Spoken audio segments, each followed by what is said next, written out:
अवांजी समातुन ताईं radio voice of Sindh London.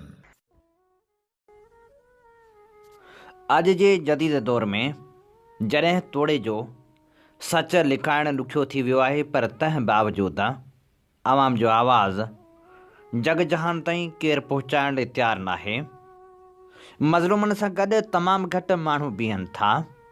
ख़ासि करे मीडिया बिल्कुलु अवामी मसइलनि खां अणॼाण बणियलु आहे।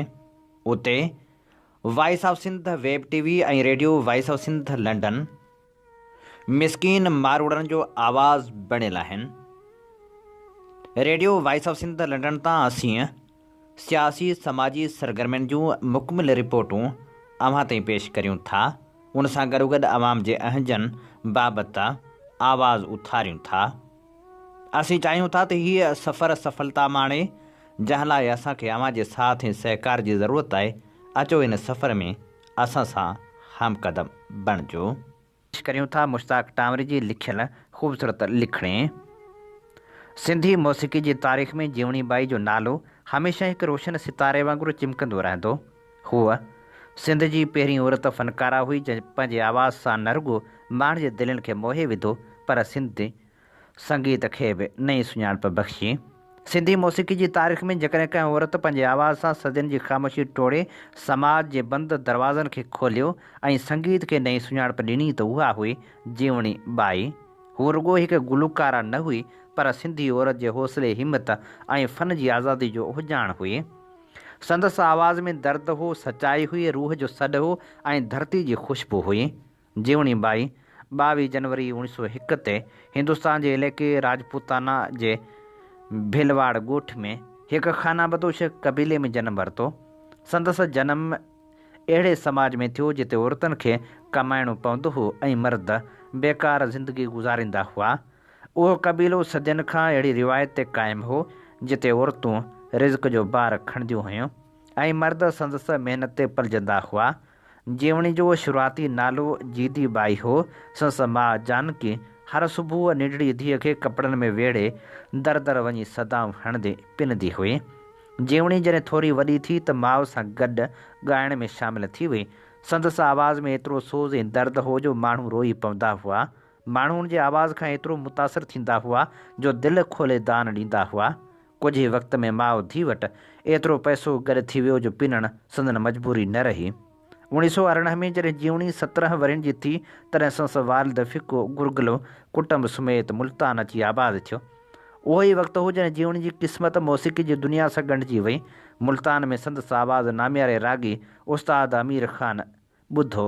उस्ताद अमीर ख़ान जीवणीअ जे सुरीले आवाज़, मासूम चहिरे, नरम तबियत खां बेहदि मुतासिर थियो। हुन जीवणी खे पोती पाराए पंहिंजी धीउ बणायो ऐं राग जी बाक़ाइदा तरबियत ॾियणु शुरू कई। अमीर ख़ान जी सोबत में अची जीवणी जो ख़ानदान इस्लाम क़बूल करे मुस्लमान बणियो। फ़िको गुरगलो मोहम्मद बणियो ऐं जीदी बाई जो नालो जीवणी बाई रखियो वियो। इस्लाम क़बूल करण खां पोइ हिन ख़ानदान पिनण जो धंधो हमेशह लाइ छॾे ॾिनो।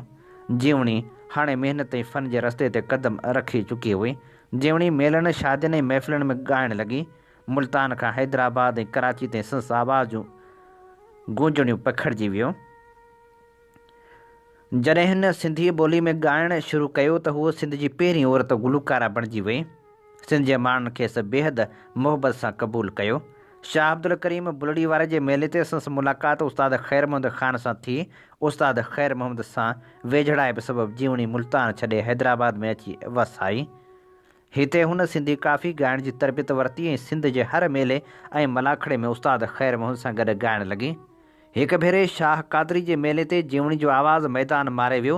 उस्ताद बेबो ख़ान, सैद क़ाइम अली, भूरो सिंह ऐं मास्टर चंद्र जहिड़नि वॾनि फ़नकारनि जे विच में बि जीवणी पंहिंजे फ़न ऐं आवाज़ सां सभिनी खे मोहे विधो। फ़ोनोग्राम कंपनी हुनखे गीतनि जी रिकॉर्डिंग जी आछ कई। संदसि लॻभॻि 100 गीत रिकॉर्ड थिया जेके नंढे खंड में तमामु घणा मक़बूल थिया। ग्रामोफोन कंपनी कराची में संदसि एज़ाज़ में हिकु शानदार तक़रीब रखी जिते खेसि 10.5 तोलनि जो सोनो मोनोग्राम इनाम तौरु ॾिनो वियो। संदसि आवाज़ रेडियो ऐं ग्रामोफोन ज़रिए घर घर पहुतो। 1928 में जीवणी राणीपुर जे बुज़ुर्ग सैद सालेह शाह जी मुरीदाणी थी। हुन दीनी तालीम हासिल कई। सांवरे रंग, वॾियूं अखियूं, भरियल जिस्म, डिघो कद ऐं गोल चहिरो रखंदड़ जीवणी बाई हिकु बावकार, बाइज़त ऐं नेक सीरत औरत हुई। 1932 में हुन नवाब माका सां शादी कई, पर खेसि औलाद नसीब न थियो। जीवणी बाई जो पंहिंजे मुड़ुसु नवाब माका सां जनून जी हद ताईं इश्क हूंदो हो ऐं कुझु उस्ताद रागी संदन इश्क जा वेरी हुआ। जिन जीवणी बाई ऐं नवाब काका में कुझु अरसो रंजिशूं पिणु पैदा कयूं, पर जीवणी बाई पंहिंजे वर सां इंतिहा दर्जे जो प्यारु कंदी हुई ऐं हिकु भेरे कंहिं शादी तां वापसि हैदराबाद रेलवे स्टेशन ते पहुती त संदसि साज़िंदनि जे सथ मां हिकु साज़िंदे जीवणी बाई खे संदसि वर बाबति कूड़ी ॻाल्हि ॿुधाई, जंहिंखे ॿुधण शर्ती आह करे जीवणी बाई हैदराबाद जे रेलवे स्टेशन ते किरी पई। उहो 5 जून 1942 जो ॾींहुं हो। उन ॾींहं ते रुगो 41 वरहनि जी उमिरि में जीवणी बाई हिन दुनिया खे अलविदा चयो, पर संदसि आवाज़ अॼु बि ज़िंदा आहे।